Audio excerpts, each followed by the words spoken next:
पाकिस्तान और आयरलैंड के दरमियान 3 टी20 मैचेस की सीरीज़ का आज अख्ताम हो रहा है और पाकिस्तान टीम को ये जो सीरीज़ है इसको तजर्बे के तौर पर लिया जा रहा था कि इसमें पाकिस्तान का कम्बिनेशन किस तरह सेट हो। ख़ास तौर पर ओपनिंग के हवाले से सबसे ज़्यादा बात की जा रही है कि पाकिस्तान को जहर मिजाज ओपनिंग चाहिए। अब यहाँ पर सवाल ये पैदा होता है कि इस अरसे में न्यूजीलैंड के ख़िलाफ़ होम सीरीज़, न्यूजीलैंड के ख़िलाफ़ अवे सीरीज़, आयरलैंड के ख़िलाफ़ सीरीज़, इसके बाद हमने अब क्या फ़ैसला किया है कि किस तरह हमें जाना चाहिए। असल चीज़ ये होती है कि आप जिस मकसद के लिए चेंजिंग्स कर रहे हैं उसमें आपको कितनी कामयाबी मिली है और सबसे बड़ी बात यह है कि फ़तह में कितना बड़ा फ़र्क पड़ा है। तो इस रिपोर्ट में इन तमाम चीज़ों का हम जायज़ा लेते हैं, जिसके बाद आप लगभग 90% इस बात पर मुतफ़िक़ हो जाएंगे, फ़ैसला करने के काबिल हो जाएंगे कि पाकिस्तान को टी20 वर्ल्ड कप 2024 में किस जोड़ी के साथ जाना चाहिए। अब इसके लिए दो चीज़ें हैं, एक है आइडियल जोड़ी जो कि सभी मुझ समेत सब चाहते हैं, दूसरी है हकीकी कि हमें दर हकीकत जो नताइज दे रही है, रिज़ल्ट दे रही है, कौन सी जोड़ी दे रही है। अब इस हवाले से कुछ आपके सामने स्टेट्स रखूँगा, उसके बाद आपको अंदाज़ा हो सकेगा कि कौन सी जोड़ी का पाकिस्तान के लिए क्या किरदार रहा है। सबसे अहम बात यह है कि टी20 इंटरनेशनल क्रिकेट में दीगर फार्मेट की तरह पार्टनरशिप की भी अहमियत होती है। अगर इस लिहाज से देखा जाए तो पाकिस्तान की जानिब से अब तक सिर्फ 550+ रन की शराकतें कायम हुई हैं किसी भी विकेट पर, चाहे ओपनिंग हो, वन डाउन पोजीशन हो या किसी पोजीशन पर हो, और तमाम की तमाम बाबर आजम और मोहम्मद रिजवान ने की हैं। 203 रन की नाकाबिल शिकस्त शराकत कायम की थी इंग्लैंड के खिलाफ, जब 200+ रन का टारगेट बगैर कोई विकेट गंवाए पूरा किया था। इसके अलावा 197 की पार्टनरशिप की थी साउथ अफ्रीका के खिलाफ सेंचुरियन मकाम पर, 158 वेस्ट इंडीज़ के खिलाफ, 152 इंडिया के खिलाफ, 150 इंग्लैंड के खिलाफ नॉटिंघम में। तो उसके बाद जो बड़ी शराकत है वो 143 की है, जो कि अहमद शहजाद और मोहम्मद हफीज़ के दरमियान दूसरी विकेट पर कायम हुई थी। ये तो है ओवरऑल विकेटों का या ओवरऑल पार्टनरशिप की तफसील। लेकिन अगर हम ओवरऑल देखें तो पाकिस्तान के ओपनर्स की अगर कारकर्दगी देखें पूरी हिस्ट्री में, तो सिर्फ 3 ही ऐसी ओपनिंग जोड़ियां हैं जिन्हें 10 से ज़्यादा बार एक साथ ओपनिंग करने का मौका मिला। इसका मतलब ये है कि जो दीगर जोड़ियां हैं उनमें से कोई एक फ्लॉप होता था जिसकी वजह से उसे ड्रॉप कर दिया जाता था, तो वो ज़्यादा अरसा एक साथ नहीं चल सके। और उसके अलावा जो सबसे अहम बात है कि बाबर आजम और मोहम्मद रिजवान के अलावा कोई जोड़ी पाकिस्तान के लिए 500+ रन का जो शराकत है वो मजमूई तौर पर नहीं बना सकी है। बाबर आजम और मोहम्मद रिजवान ने 51 इनिंग्स में ओपनिंग की, 2400 रन किए, 48.97 लगभग 49 रन फ़ी शराकत उनकी एवरेज रही। और सबसे अहम बात यह है कि 7.92 उनका रन रेट रहा। 8 सेंचुरियाँ और 9 50+ इनिंग्स खेली, जबकि कोई भी दूसरी पाकिस्तानी ओपनिंग जोड़ी एक से ज़्यादा बार सेंचुरी शराकत या 3 से ज़्यादा बार 50+ शराकतें कायम ना कर सकी थी। इसके अलावा फ़खर जमान और बाबर आजम के दरमियान 25 की एवरेज रही और 7.99 मामूली सा फ़र्क रहा, मामूली सी बेहतरी आई रिजवान के मुकाबले में। फिर इमरान नज़ीर और हफीज़ के दरमियान 32 की एवरेज 7.83 का इकनॉमी रेट रहा या रन रेट रहा।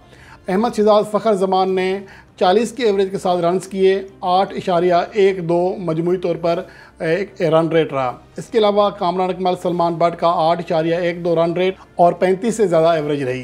तो ये सूरत हाल रही है। तो यहाँ पर ओवरऑल देखा जाए तो जिस चीज़ का हम ज़्यादा प्रचार करते हैं रन रेट का, तो रन रेट का बहुत बड़ा फ़र्क नहीं है।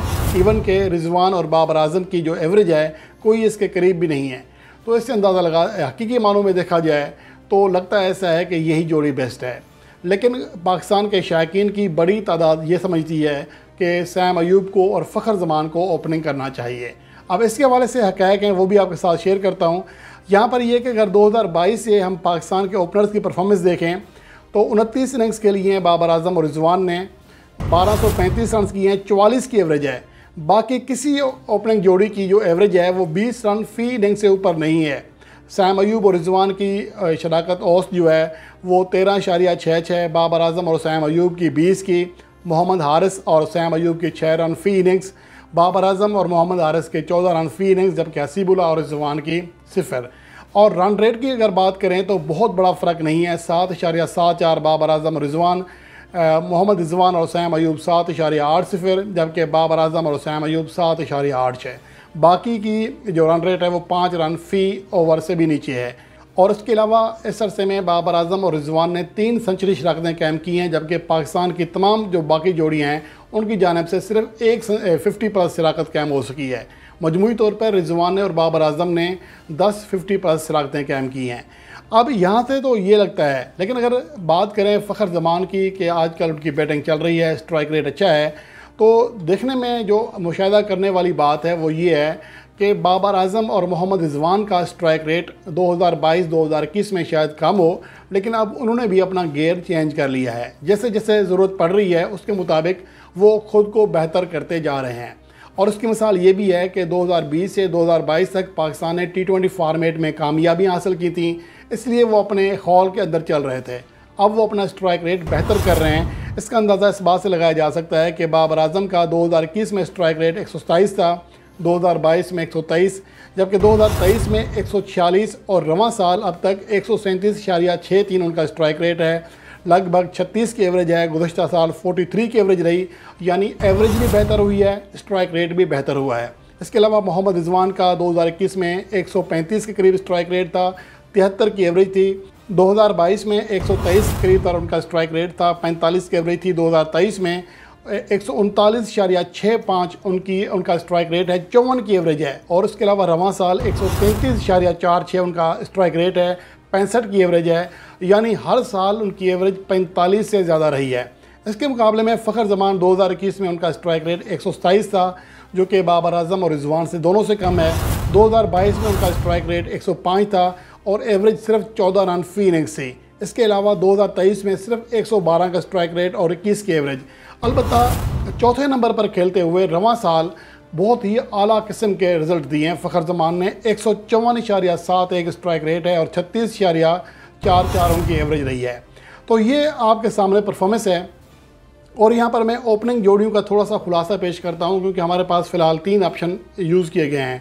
बाबर आजम और रिजवान की अगर बात करें, 57 रन की शराकत कायम की थी बांग्लादेश के ख़िलाफ़, फिर 105 की न्यूजीलैंड के खिलाफ, फिर 29 रन की इंग्लैंड के खिलाफ, फिर न्यूजीलैंड के खिलाफ 14, 99, 6 और आखिरी मैच में 51 रन की शराकत। इसके अलावा मोहम्मद रिजवान और सैम अयूब ने न्यूजीलैंड के खिलाफ 33, 8, 23 और 5, जबकि आयरलैंड के खिलाफ 7 और 6 रन की छोटी छोटी शराकतें कायम की। इसके अलावा सैम अयूब और बाबर आजम के दरमियान अगर देखा जाए तो न्यूजीलैंड के खिलाफ सारी ओपनिंग की है, 4, 55, 13, 8 छोटे छोटे रन हैं, छोटी छोटी शराकतें हैं। तो आप इससे अंदाज़ा लगा सकते हैं कि यहाँ पर कौन सी जोड़ी ज़्यादा इम्पैक्टफुल हो रही है। और अब आखिर में बात करते हैं कि कुछ लोग ये कह रहे हैं कि फ़खर ज़मान जिसकी कारकर्दगी हालिया अरसे में इंतहाई शानदार रही है, क्या उन्हें एज ए ओपनर खिलाया जाए। तो यहाँ पर मैं थोड़ी सी हकीकत आपके सामने रखता हूँ। देखें, 2 चीज़ें होती हैं। एक तो ये कि हम सोचते हैं कि ऐसा हो तो ये बेस्ट होगा। हम ये भी सोच रहे थे कि अगर एक एंड से मोहम्मद आमिर बॉलिंग करा रहे हों, दूसरे एंड से शाहीन अफरीदी बॉलिंग करा रहे हों, तो क्या नज़ारा होगा, पाकिस्तान के पावर प्लेस के ओवर सेफ हो जाएंगे। लेकिन हकीकत यह है कि इन्हीं दोनों बॉलर्स ने हाल ही अरसे में सबसे ज़्यादा मार खाई है। इवन के आयरलैंड के खिलाफ दूसरे T20 मैच में 2 ही ऐसे पाकिस्तानी बॉलर थे जिन्हें फ़ी ओवर 10 रन से ज़्यादा मार पड़ी, और वो यही मोहम्मद आमिर और शाहीन अफरीदी थे। तो ये एक हकीकी चीज़ होती है जो आपके सामने प्रैक्टिकल के बाद, तजुर्बा करने के बाद सामने आती है। और एक होती है आपकी सोच, कि अब सोच के ऊपर तो कोई पहरा नहीं है, लेकिन हकीकत को आप नहीं बदल सकते, वो सेम होती है। अब यहाँ पर फ़खर ज़मान की आखिरी जो 10 इनिंग्स हैं एज ए ओपनर, उनमें टीमों के नाम आपके सामने हैं। इंग्लैंड के खिलाफ 7 गेंदों पर 6 रन, श्रीलंका के खिलाफ 4 गेंदों पर 6, फिर 0, फिर ऑस्ट्रेलिया के खिलाफ भी 0, फिर ऑस्ट्रेलिया के खिलाफ 7 गेंदों पर 2 रन, फिर इंग्लैंड के खिलाफ 22 गेंदों पर 36, फिर इंग्लैंड के खिलाफ 3 गेंदों पर 1, 19, 5, 21 ये उनकी स्कोर रहे हैं एज ए ओपनर। नंबर 3 पर 10, 53, 15, 5, 13, 0, 20, 47, 0, 17। और नंबर 4 पर रवां साल जो ज़्यादा इनिंग्स के लिए 15, 15, 50, 19, 9, 33, 61, 43, 20 और 78। तो आप यहाँ से अंदाज़ा लगा सकते हैं कि ख़ुद को ज़्यादा तौर पर बेहतर खेलने में कामयाब रहे हैं नंबर 4 पर फ़खर ज़मान। और इसके अलावा अहम बात यह है कि जब उन्हें लगातार 2 साल से ज़्यादा टाइम पर एज ए T20 ओपनर खिलाया गया था, तो आखिरी 18 मैचेस की 17 इनिंग्स में वो सिर्फ़ और सिर्फ 192 रन कर सके थे। सिर्फ एक बार 30 रन की हद पार की थी, 11 रन फ़ी इनिंग्स उनकी एवरेज थी, 109 का स्ट्राइक रेट था। और जहाँ तक बात है कि एज ए ओपनर ज़्यादा कामयाब हैं, तो उसका अंदाज़ा इस बात से भी लगाया जा सकता है कि वनडे फॉर्मेट में फ़खर ज़मान को एज ए ओपनर खिलाया जाता है।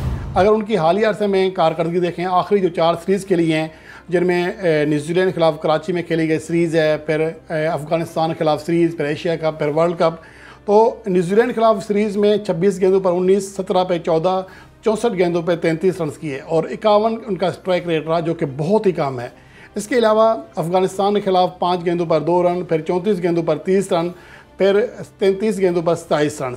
उसके बाद एशिया कप में नेपाल के खिलाफ 20 गेंदों पर 14, फिर बांग्लादेश के खिलाफ 64 के स्ट्राइक रेट से 31 गेंदों पर 20, फिर इंडिया के खिलाफ 50 गेंदों पर 27, 54 का स्ट्राइक रेट, बहुत कम स्ट्राइक रेट था। श्रीलंका के खिलाफ 11 गेंदों पर 4 रन, नीदरलैंड के खिलाफ 15 गेंदों पर 12 रन। इसके बाद 2 बड़ी इनिंग्स खेलने में कामयाब रहे थे। उन्हें ड्रॉप कर दिया गया था वर्ल्ड कप 2023 में, लेकिन बाद में जब कमबैक हुआ तो उन्होंने बांग्लादेश के खिलाफ 74 गेंदों पर 81 रन और न्यूजीलैंड के खिलाफ 155 के स्ट्राइक रेट से 126 रन किए। लेकिन आखिरी मैच में वो इंग्लैंड के खिलाफ 9 गेंदों पर सिर्फ 1 रन कर सके थे। तो इसका वाज़ेह मतलब ये है कि वनडे फॉर्मेट में एज ए ओपनर खेलते हुए भी फ़खर जमान की कारकर्दगी में तसलसल नहीं है। और इसके अलावा जो अहम चीज़ है वो ये है कि इन चेंजिंग्स करने का जो लुबे लुबाब है, जो मकसद है, वो ये होता है कि आपकी टीम फाते बने। और यहाँ पर आपके सामने कुछ हक़ाइक़ रख रहा हूँ कि जब से बाबर आज़म और रिजवान ने ओपनिंग करना शुरू की 2021 से, तब से लेकर T20 वर्ल्ड कप 2022 तक लगातार इसी जोड़ी ने पाकिस्तान को ओपनिंग फ्राहम की। और इस अरसे में पाकिस्तान ने 55 T20 मैचेस खेले, 34 जीते, 18 में शिकस्त खाई, 3 बेनतीजा रहे, जबकि 1.88 लगभग शिकस्तों से दुगनी फतवात हासिल की। लेकिन आफ्टर T20 वर्ल्ड कप 2022 देखा जाए तो पाकिस्तान ने 23 मैचेस खेले हैं, सिर्फ 8 मैचेस जीते हैं, 13 में शिकस्त खाई है और फतह और शिकस्त का तनासुब 0.61 हो चुका है। यानी हमारी फतवात की जो सिलसिला चल रहा था वो बुरी तरह मुतासर हुआ है। तो ये तमाम हक़ाइक़ हैं। अगर आइडियलिज़म की जानिब जाएँ तो फ़खर जमान और सैम अयूब या कोई और आपको opener as a best choice दिखाई देता है। लेकिन अगर हकीकत पे देखें, ऑन पेपर देखें, रिकॉर्ड देखें, तजर्बे के बाद हासिल होने वाले नताइज देखें, तो फिर मोहम्मद रिजवान और बाबर आज़म ही बेस्ट जोड़ी दिखाई देते हैं। अब आपने इस हवाले से कमेंट सेक्शन में बताना है कि आपको क्या लगता है कि हमें आइडियलिज़म पर जाना चाहिए या फैक्ट पर।